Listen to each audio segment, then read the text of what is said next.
One of the greatest wrestling feuds of all time that people still talk about today, all these decades later, is you versus Tully Blanchard. Could you discuss that feud that, of course, Baby Doll also was involved with? Sure. And from the time I met Tully, I was green. I was 6 months in the business, and Tully says to me that he wants to be the best heel in the country. That's his goal. That's what he's aspiring to be, the greatest heel. He didn't ever have any desire to be a babyface. He wasn't looking for the glory.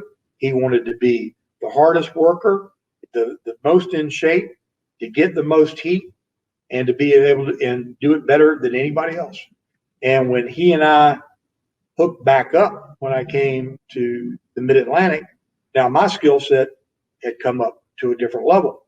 And my intensity and my goal as a babyface was just as intense as his as a heel.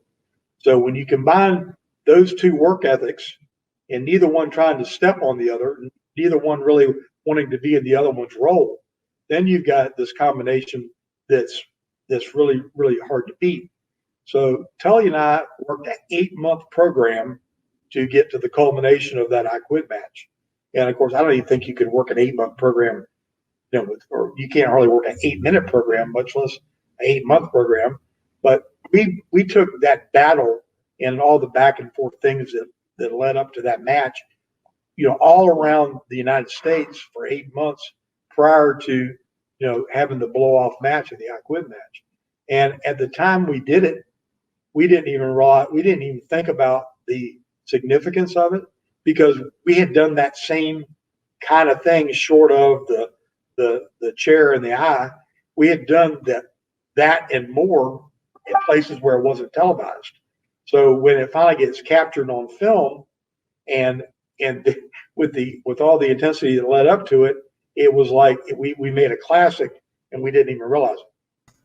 How did you two get along outside the ring? Because I was there when you got your Dan Gable Hall of Fame induction a few years ago, and it seemed like you two are still pretty close friends.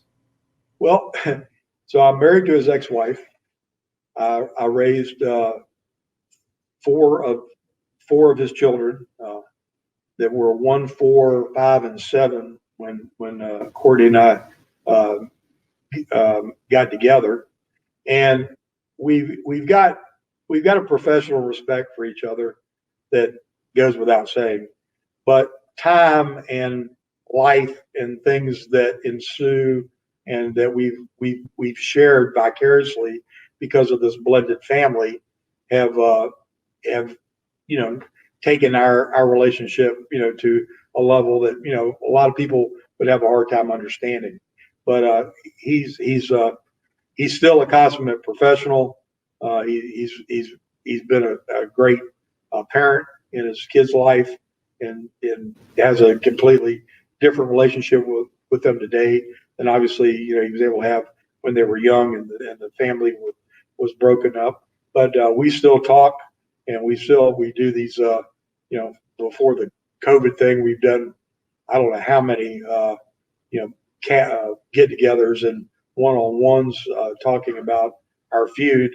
And it's like we've been tied together with this needle and thread throughout our lifetime that neither one of us would ever imagine when we met back in 1982.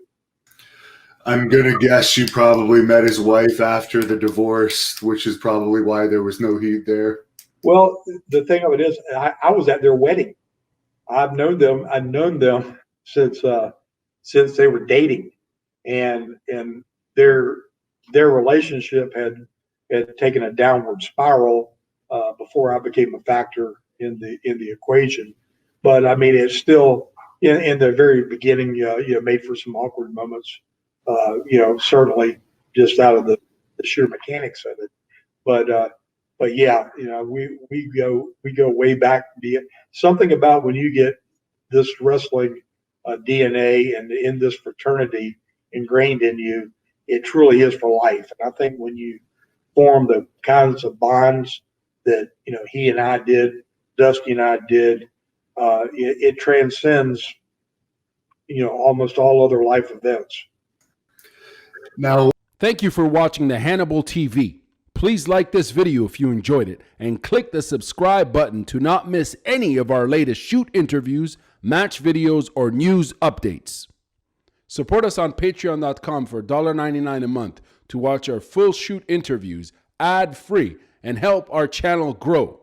Follow us on Twitter at the Hannibal TV for instant updates.